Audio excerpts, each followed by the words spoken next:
Welcome to another episode of In the Nude. Today I want to talk about the holidays and kind of rebranding them for ourselves. The holidays can be filled with stress and grief and frustration because of any number of things. Whether it's holidays were filled with times where you were disappointed and hurt, or you don't have money and everything seems to be about money, or you don't have family and everybody else seems to have family, or you name it. There's a lot of reasons, a lot of loss, a lot of grief, a lot of things that can make the holidays feel hard, heavy, gloom, frustrating. And there's no desire on my end to take away from that truth, that feeling you have, that reality. No desire to dismiss that, but also to give each other a gift for ourselves.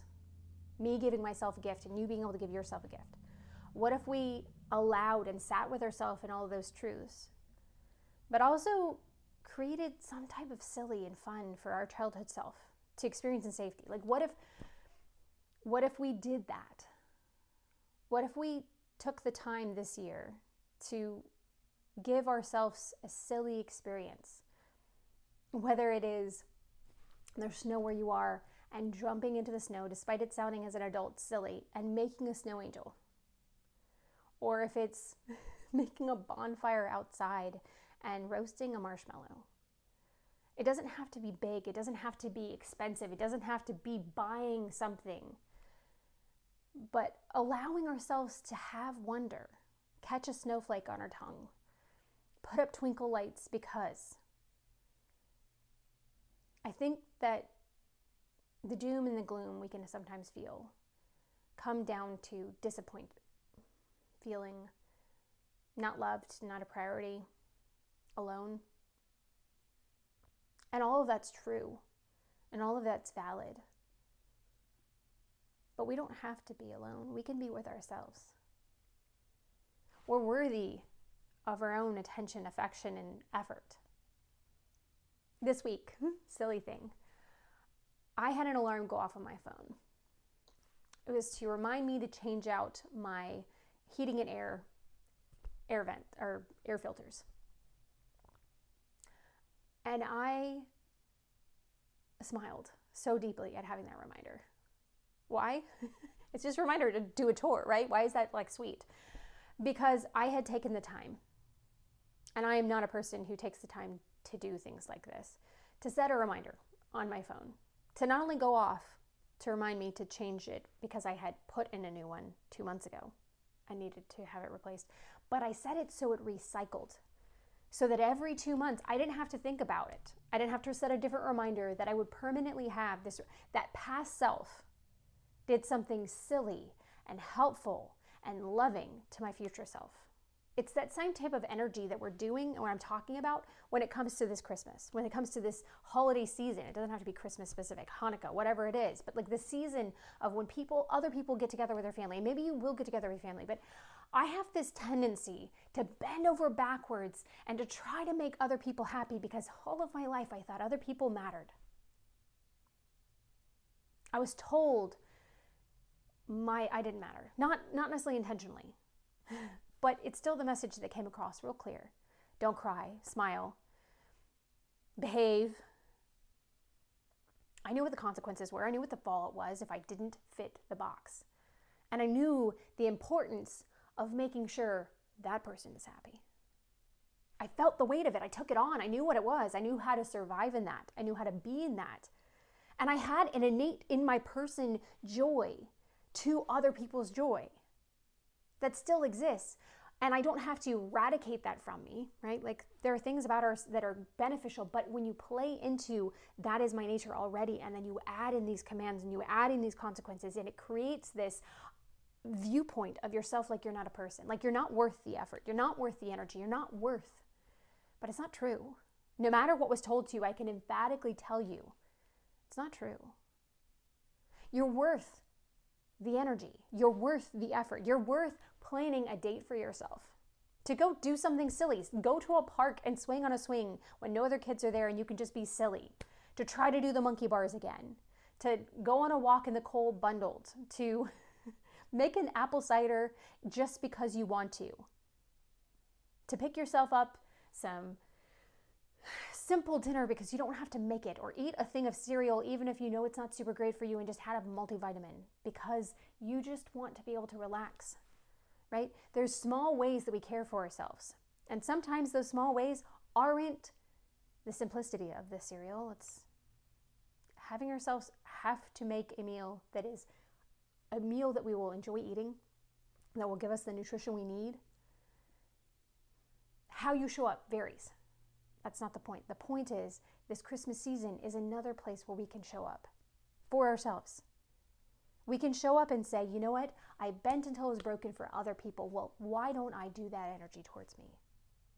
Take yourself on a date to do something silly. Watch people ice skate. I don't know what it is, what you'll enjoy. It doesn't have to take money. One of my favorite things to do when I was younger was to go to the mall. And not because of getting stuff at the mall. I like to sit at Christmas time and I like to come up with stories of what was happening with the people, why they were getting that, they had that bag, what was in the bag, who were they getting it for. I like to have a whole narrative in my head. I can take myself to the mall and I can make a narrative in my head now. I don't, because I come up with productive things. My being creative and imaginative and having fun is productive. So is yours.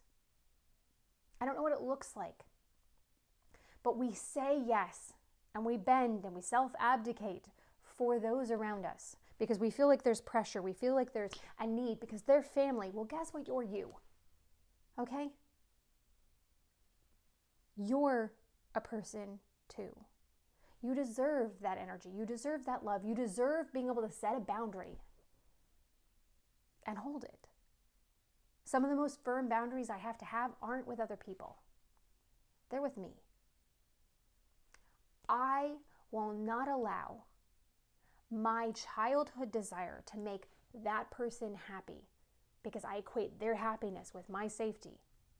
I will not choose to alter my life, my joy, my peace for their happiness.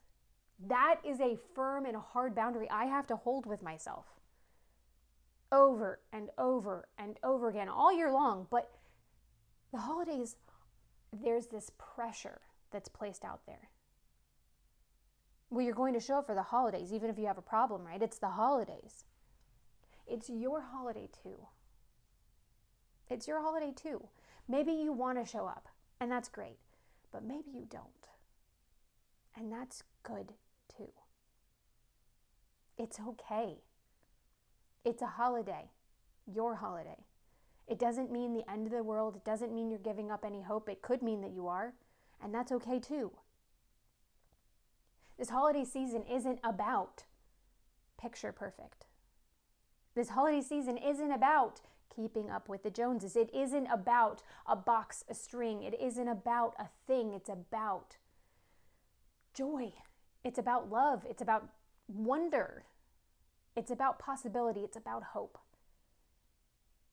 I think that we deserve that hope, especially when I look around right now. It's hard to have hope. Like, it's insane. It is insane. Like, excluding all of the insanity that happens within my person, with healing journey, all of that. But like, just what is happening? It's insane. To look around and see the needs, the dehumanization, the cognitive dissonance that's just inescapable. We need a reason to put our hand above our heads and dance and smile and laugh at silly Christmas lights. Because if we get defeated, if we get apathetic, they win. They win. And they don't deserve to win, but you do. So let's find some wonder. Maybe it's taking all of the money you would have given in silly gifts that would get played with for 10 minutes by somebody or used for a little while and then gone, and giving them to a cause you love. Maybe it's putting up decorations even though there doesn't seem to be a reason. Maybe it's deciding to invite a friend over instead of go meet up with family. I don't know what it'll look like. And it can look like a great number of things. But I hope that you decide that you're worth cultivating the wonder. That you can hold both truths. It can be this time frame that reminds you of loss and lack, but also choose to see what you do have to have joy. The glimmers of peace and contentment and joy and things. We can hold space for both. It doesn't have to be one or the other.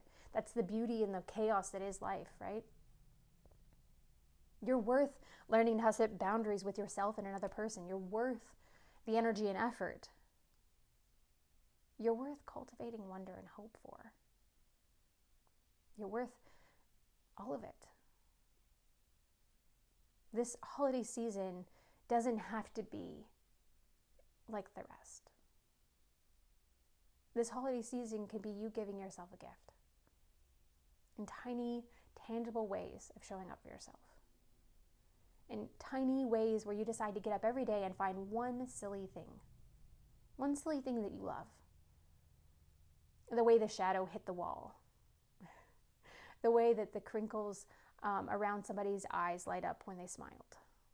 The way that the light bounces off of the back of your watch and hits the ceiling and makes it look like a glitter, and you remember when it was like a kid and you could make it dance across the wall and how it was entertaining, and you just let your little inner childhood self have joy in it. We can find these joys for free. We don't have to spend money to get them. We don't have to do something extravagant. It doesn't have to be loud. It can be taking comfort in putting on your favorite sweater, curling up with a book you've already read before, or a movie you've already watched before. Choosing to intentionally do something you love just because you love it. The holidays aren't about other people. They're about a feeling that you can have. It can be sad to feel like you don't have connection, but you aren't actually alone. How can I know that? Because I create videos about people who feel alone in this process of healing. There's so many of us. You aren't alone. You can sit in a room isolated with nobody in it, and you're never actually going to be alone because there's somebody else somewhere else who knows exactly how you feel. And energy is a tangible thing, right? So if I take the time and energy to cultivate a wonder and see some type of glimmer of joy, compliment somebody on the way that their eyes sparkled or how they took the time to care for their hair, and I make a comment on it, and I tell them that they're seen. You have a beautiful smile. I hope you have a great day, and make eye contact. These tiny things, we get to give out that joy. We get to make that connection just for a moment and make someone else's day brighter. I don't know about you, but for me being able to spread joy to another person, I get to retain a little bit more joy too. With each time I make the pointed effort to care for and love on another person and uplift another person with words, with energy, the more I feel uplifted, the more I sit there and I try to see the glimmers, the more I can see them so that I can share them, so I can uplift, so I can enjoy, there's a reason for the fight. It's not all drudgery, that there's complexity to the entirety of it. You're worth cultivating that. You're worth finding that. My challenge for you, if you're willing to accept it, is to write a list of 5 things you loved to do during the holiday season when you were little, like super little. Maybe it was alone time. Maybe it was going out in the woods. Maybe it was looking at Christmas lights or being underneath the Christmas tree and looking up underneath it. I don't know. But write a list of 5 things that you like to do as a little kid. And then some of them may be one-to-one, right? Maybe you like going outside on cold walks. You could still go outside on a cold walk. But maybe some of them need to be tweaked, right? Maybe you don't like riding a bike anymore, and it was riding a bike. But find a way to help you go back to a wonder. Experience and allow yourself to rebrand. You're worth the effort and energy of being able to cultivate the life you want, which means that you have to do the work for yourself, and you're worth that. Plan a date for yourself. Something silly. It can be as simple and silly as getting a bag of beef jerky and a bag of chips and going to a park or a drive-in. I don't know. It could be sitting at home and make a meal you like and then put on a favorite movie. But be intentional about loving yourself and caring for yourself and being clear with what do you want it to look like. I want my holiday season to look like for me that I choose to show up for myself, no matter any family that I'm around. I do this exercise that hopefully will help you. I think I've shared it before, but it's I use it anytime I'm going to enter a environment that I'm unsure of, right? So this could be if I'm going to look at the news, I'll do this. If I'm going to go see family, I'm going to do this. If I'm going to go into a social event that I don't already know who's there, I'm going to do this. Because I have a tendency to see another person's feelings, to feel another person's feeling, and all of a sudden that feeling that somebody else has, I don't even have to think about it, it becomes mine. Because it was a coping mechanism and how I knew how to make myself safe. If I felt your feeling, the urgency of it, I would know exactly, intuitively, without thought, how to fix and how to make the situation less stressful, less sad, less angry, whatever it was. So I do this thing. I visualize myself just standing. I close my eyes and I pretend that I have a roller or a paintbrush or a wand, and I paint a clear bubble essentially around me. Like, think I'm painting lacquer, a little protective layer. And it isn't to make it so I don't see another person's feelings or I can't have empathy for where they are, but that their feelings don't automatically just come inside of me. That I see that I am here and I am person and this is my space and they're on the other side of it, and I make an active choice. If I pull them in, and then if something happens and I no longer feel safe with that, that they can go back out. I make that choice. And when you're painting that clear around you, I use a word, right? And it could be any type of word that you don't say regularly, that you find silly, you find fun, you find beautiful, whatever it is. It could be tripod. It could be, I don't know, Topeka. It could be anything, any word. I just suggest it not be a word that you use on a regular basis and you have some type of humor in it. It could be a referential word, right? Column. Who knows? But you say the word out loud to yourself as you visualize this bubble.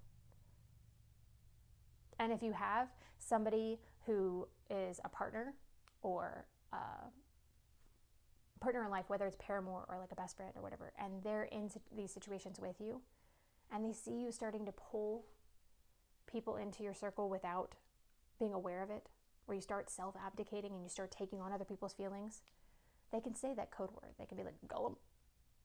And it's not an attack. It's just a reminder, oh, I let my barrier fall. I find this barrier to be extremely beneficial in the, the cosmic weight. When I look at the news, I can feel so onslaughted with sadness and defeat and frustration and anger and hurt and just like a chaos of feelings at just watching and seeing what's going on in this country or any place else. But if I do that process, I can see it and I can feel it, but it doesn't have to become a part of me. And it allows me to still have the ability to make choices and show up and not feel as drained.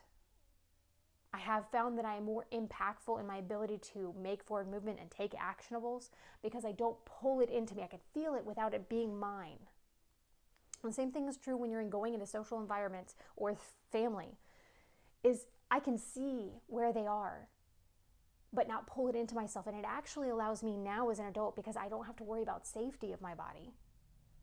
It actually allows me to connect with and communicate with more patience and more rationality and more calm, because I can see where they are, but it isn't the feeling I've had taken in. It doesn't become a panic. It doesn't become mine. And so I can come with a lot more patience, a lot more calm, and a lot more, I can see what you're feeling. That's fair. That isn't what's going on. That's not what my intention is. Whatever it is. You can have the conversation. And you can make an informed choice of, this isn't something that they're going to actually hear. I'm just going to put a boundary that's very clear. If you keep talking about blank, then I'm going to get up and walk away, right? The chaos and the anger and the frustration that we often feel within ourselves. And it's inevitable, right? Whenever somebody's trying to constantly push against your boundaries, it's inevitable you're going to be frustrated. But whenever we can, if we can be really firm and really clear with boundaries for ourselves and boundaries that we place out, we give to the game rules, right? And if I say the boundary, if you keep talking about blank, then I'm going to walk away. I need to hold myself to the fact that I'm going to hold that boundary. Because if I don't hold that boundary, they're going to expect I won't hold other boundaries. And then I've just created an entire fight for myself that was already a battle I didn't want to have to fight. And again, that's not on you, it's just the reality of what is. But this holiday season, it's okay for you to choose, you know what, I don't want to invest. I don't want to do that. I don't have the energy to do that. I can't take care of myself in that environment. That's okay. That's okay. You are doing the best you can with what you have. And right now, maybe the best thing you can do isn't about another person, isn't about showing up for family, isn't it about showing up it's showing up for you. So I challenge you, cultivate a wonder. Cultivate exploring joy with your childhood self. And see if you can't find one thing that you liked about this holiday season this year.